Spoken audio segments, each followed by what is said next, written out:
En este video vamos a desarrollar algunos ejercicios relacionados con el tema de disoluciones y solubilidad. En primer lugar, dice el siguiente ejercicio. Considere la siguiente información sobre la solubilidad del cloruro de sodio y la glucosa en dos disolventes, D1 y D2, a 25 grados Celsius.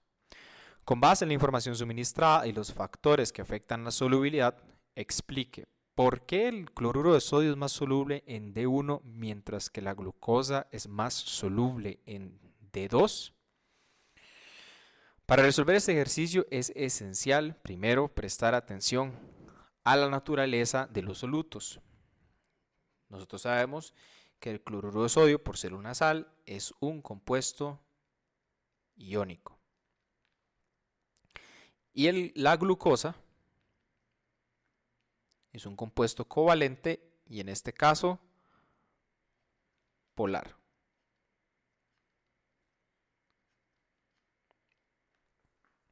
Ahora, teniendo claro esto, yo sé que los disolventes tienen algunas propiedades. Todo este ejercicio en sí va relacionado con el tema de factores que afectan la solubilidad y en específico el factor que conocemos como interacciones soluto-disolvente. Entonces, yo veo que D1 tiene una constante dieléctrica más alta que D2 y veo que D2 tiene un momento dipolar mayor que D1. Es importante acá entonces hacer la relación. ¿Cuál de esas propiedades es de interés para cuál de los solutos? Cuando yo tengo un compuesto iónico, si el disolvente tiene momento dipolar altísimo o cero, no importa, porque es un compuesto iónico. A él le interesa ver cómo es la constante dieléctrica de ese disolvente. Ahora, para los compuestos covalentes, polares o no polares, lo esencial es más bien ver cómo está el momento dipolar. Eso simplemente es, si es iónico, yo me fijo en esto. Si es covalente, yo me fijo en este otro. Y eso es el por qué explica que uno es más soluble en un disolvente y el otro es más soluble en el otro disolvente. ¿Por qué? Porque la constante dieléctrica, recordemos,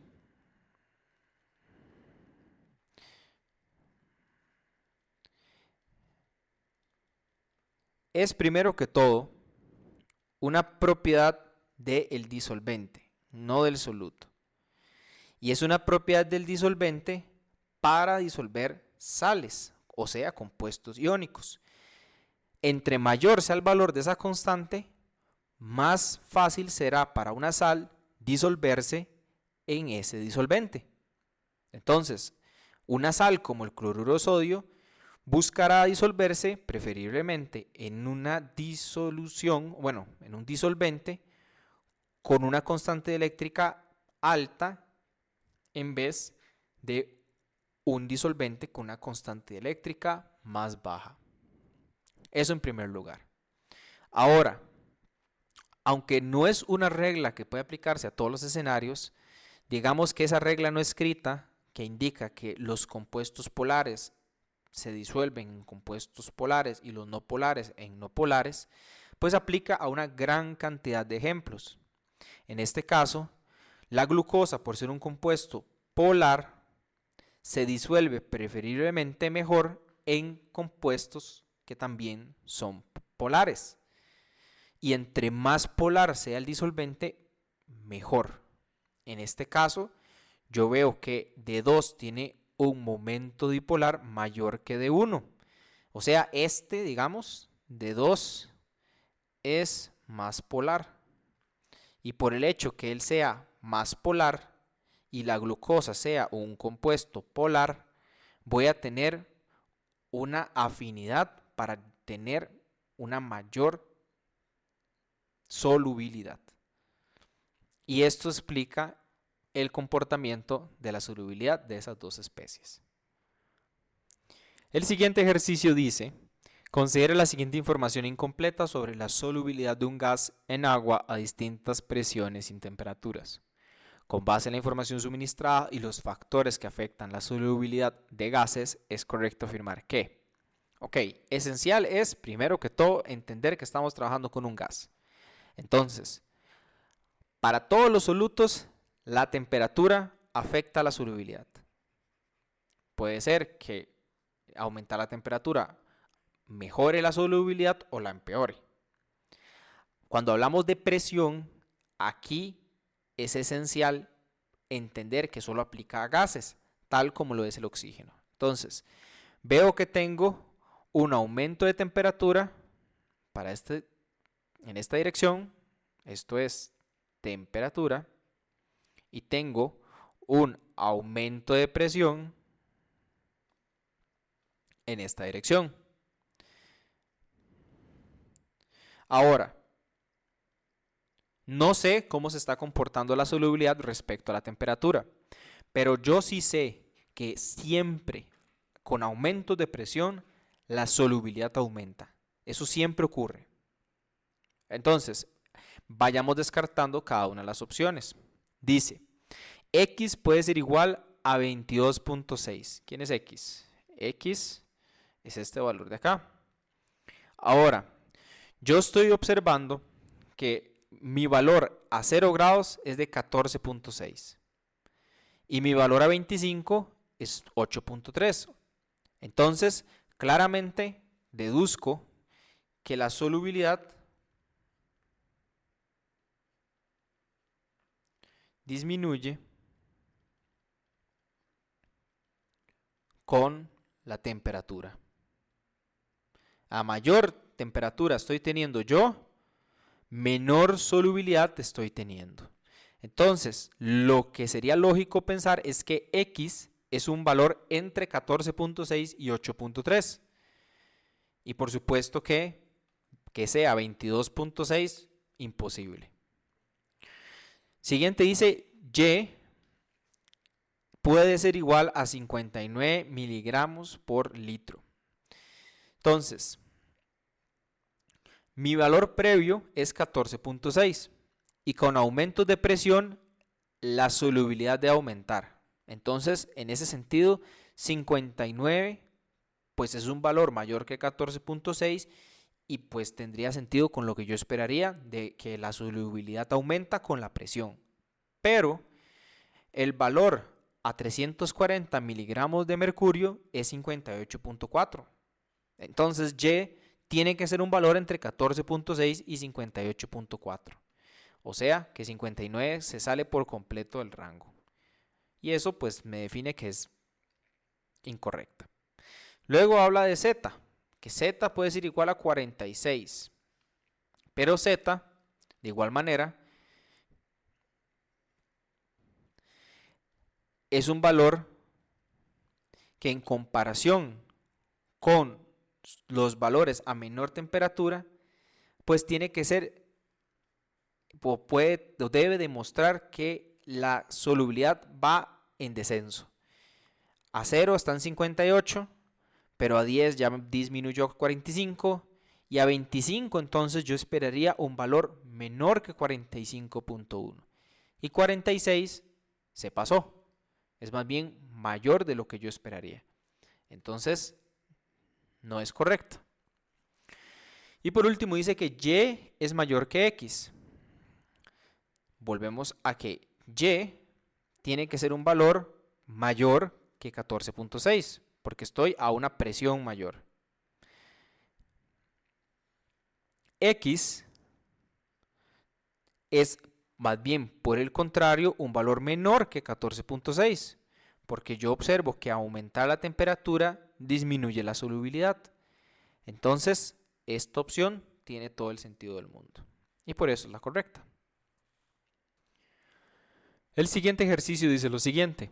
Considere la siguiente gráfica que representa la solubilidad de dos solutos. Con base en la información suministrada, ¿cuál de las siguientes disoluciones está sobresaturada?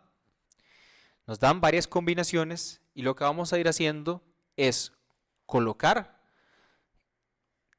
en la gráfica dónde se ubicaría la solubilidad que me están dando y compararlo respecto a la línea.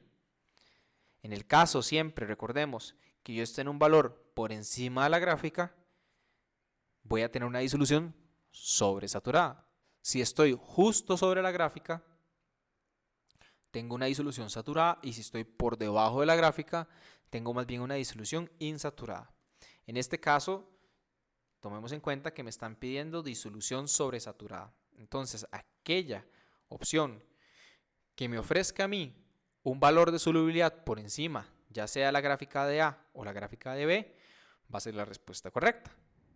Entonces, empecemos por la primera. Dice, 7 gramos de B en 100 mililitros de agua a 30 grados Celsius. Entonces, primero, me ubico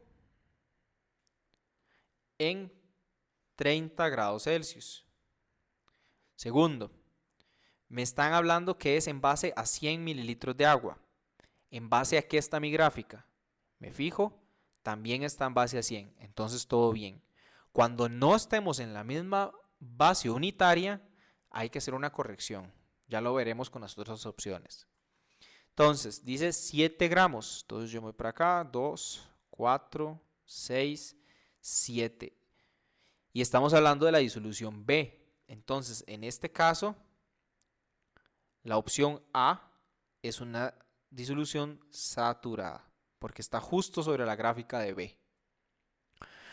Luego dice, 1 gramo de soluto A en 50 mililitros de agua a 10 grados Celsius. Entonces me fijo, estoy en 10 grados. Me están hablando que estoy disolviendo esa cantidad de A en 50 mililitros. ¿En cuánto está mi gráfica?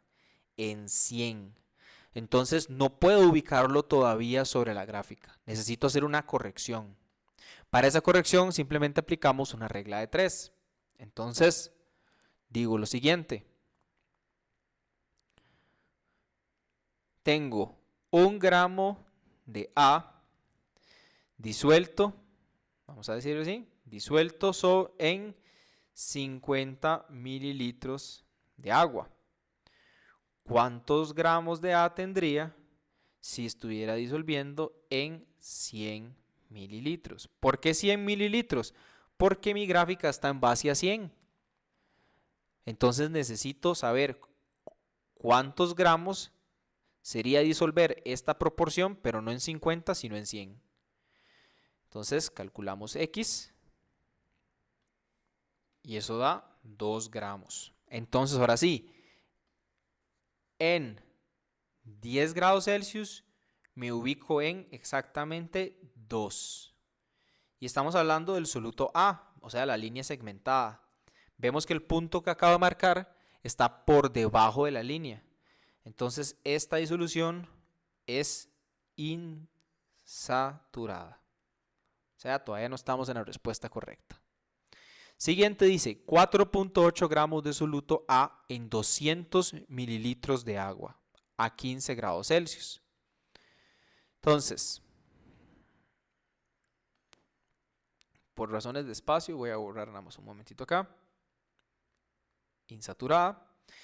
Me ubico en 15, que es justamente este espacio que está acá en el medio. Y me fijo en que estamos disolviendo A en 200 mililitros, pero de nuevo, la base de mi gráfica son 100 mililitros. Entonces necesito hacer otra corrección. Entonces digo, estoy disolviendo 4,8 gramos en 200 mililitros. ¿Cuántos gramos sería? Pero en 100 mililitros. Entonces despejamos esa simple igualdad. Y eso sería 2,4 gramos. Entonces me ubico en 15 grados Celsius. Voy para arriba. 2, aquí son 2, aquí ya van 3. Entonces es más o menos por acá.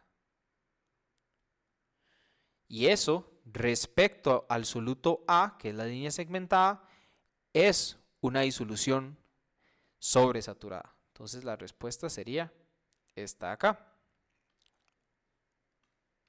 Pero vamos a descartar también la D. Dice 27 gramos de B en 300 mililitros de agua a 35 grados Celsius. Entonces me ubico en 35, que es justo acá.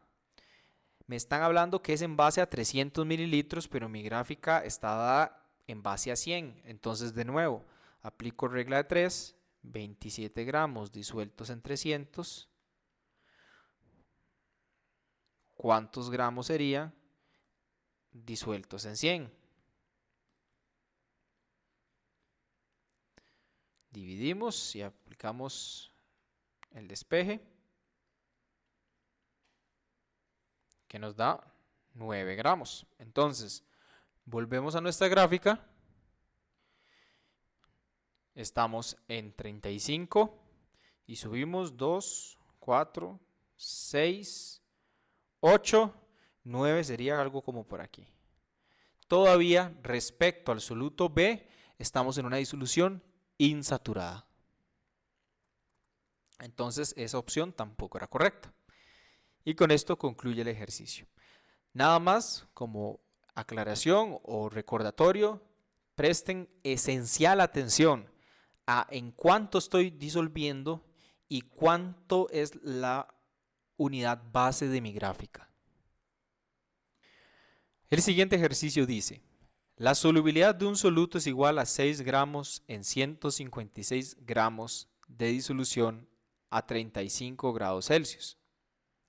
Si se mezclan 12 gramos de soluto con 200 de agua, es correcto afirmar que 4 gramos de soluto no se disolvieron, la mezcla es una disolución insaturada, los 12 gramos de soluto están disueltos, hay 9 gramos de soluto disuelto.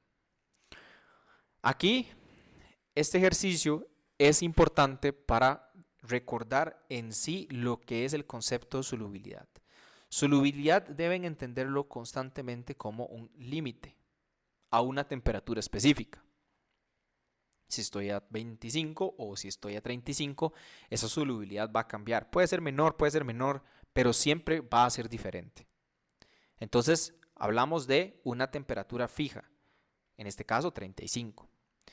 Pero cuando hablamos de que eso es un límite, es que mi ejercicio me dice, esa solubilidad es 6 gramos por cada 156 gramos de disolvente. Bueno, en este caso de disolución. Ok. Entonces, ¿qué quiere decir eso? Que cuando yo tengo 156 gramos de disolución, lo único que puedo disolver son 6. Ese es mi límite. Si yo agrego menos que eso, estoy por debajo del límite. Y eso es lo que nosotros conocemos como una disolución insaturada. Si estoy en 6 exactamente, es lo que conozco como una disolución saturada. Si me paso de 6, entonces estoy en una disolución sobresaturada. Pero yo puedo comparar contra ese 6 siempre y cuando sé que estoy trabajando en 156 gramos de disolución. Si yo tengo más disolución, entonces ese límite cambia. En este ejercicio me están diciendo, ok, yo mezclé 12 gramos de soluto en 200 de agua. Básicamente preguntan de alguna forma, ¿estoy insaturado, saturado, sobresaturado? No puedo hacer la comparación de una vez porque esta combinación es en base a 200. Lo mejor es entender cómo se ve mi límite, pero ya no en 156, sino que cuánto es esa solubilidad, cuántos gramos puedo meterle a 200 gramos de disolución. ¿Cuántos gramos? No lo sé. Para poder saber eso, hay que aplicar otra regla de 3, igual que en el ejercicio anterior. Entonces yo digo, si 6 gramos le caben a 156 gramos,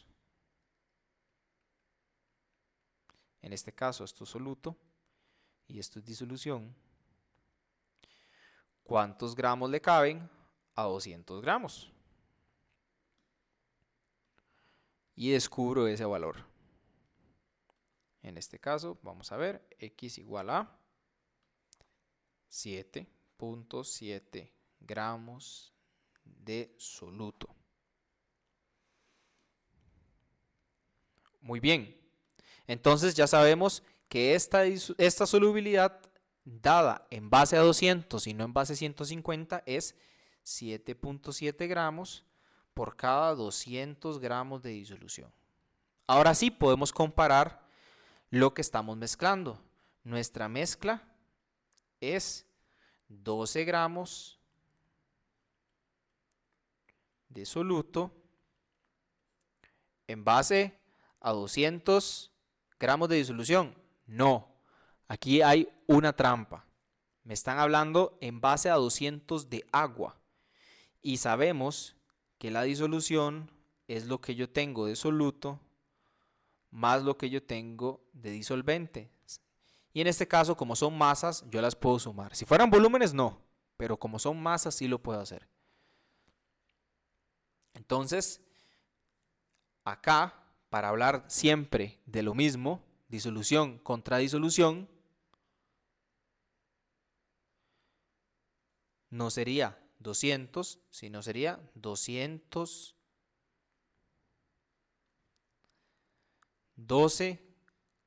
gramos de disolución. Y ahí me he dado cuenta que pues hacer esta comparación tampoco iba por buen camino, porque sigo teniendo una base diferente. Entonces simplemente corregimos acá. En vez de 200 voy a poner 212 gramos. No cuesta nada hacer esa corrección.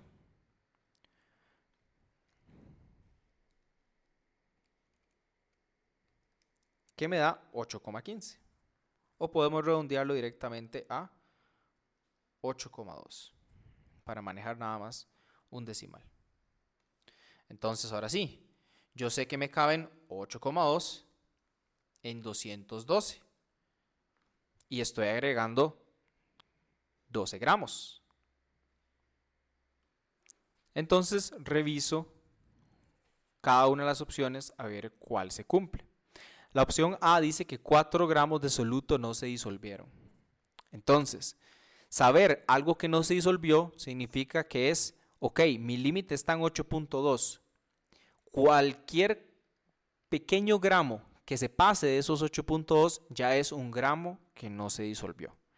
Entonces, por ejemplo, acá yo sé que se me disuelven 8.2, pero yo estoy echando 12. Entonces, lo que no se disolvió es lo que está por encima de esos 8.2, que en este caso es alrededor como de 3,8 gramos. Y por eso esa es la respuesta correcta. 3,8, muy parecido a 4 gramos. En el otro caso, la mezcla es una disolución insaturada, no es verdad. ¿Por qué? Porque el límite está en 8.2 y yo estoy agregando 12. Entonces, más bien estoy sobresaturado. Dice que los 12 gramos de soluto están disueltos. Volvemos a lo mismo. Si estuvieran disueltos, yo estaría en una disolución saturada o insaturada. Pero no, estoy sobresaturado. Y por último dice, hay 9 gramos de soluto disuelto. En este caso, no. ¿Cuánto hay disuelto? Pues como me sobresaturé, o sea que me pasé de los 8.2, lo que se logró disolver fueron 8.2, que fue el límite. Yo agregué 12, pero el límite permisible de soluto disuelto es 8.2, entonces solo se me disolvieron 8.2. 9, en este caso, no. El siguiente ejercicio dice, en la siguiente tabla se muestran datos de entalpía de disolución de 4 solutos iónicos. Si se prepara una disolución de cada soluto, disolviendo la misma cantidad de moles de sal en la misma cantidad de disolvente, ¿cuál disolución liberará una mayor energía? Acá es esencial entender que el proceso de solubilidad puede ser o endotérmico o exotérmico. Y si hablamos de liberar energía, nos referimos específicamente a un proceso exotérmico, o sea que tiene un delta H negativo. En este caso, tengo solamente dos disoluciones, que son L y M, con delta H negativos, o sea que son exotérmicas. El proceso de disolución libera energía. y entre mayor sea la entalpía, más energía va a liberar ese proceso de disolver. Entonces, en este caso, la respuesta correcta sería M, porque es la que libera mayor energía. El último ejercicio dice, ¿cuál de los siguientes disolventes va a solubilizar una mayor cantidad de nitrato de amonio?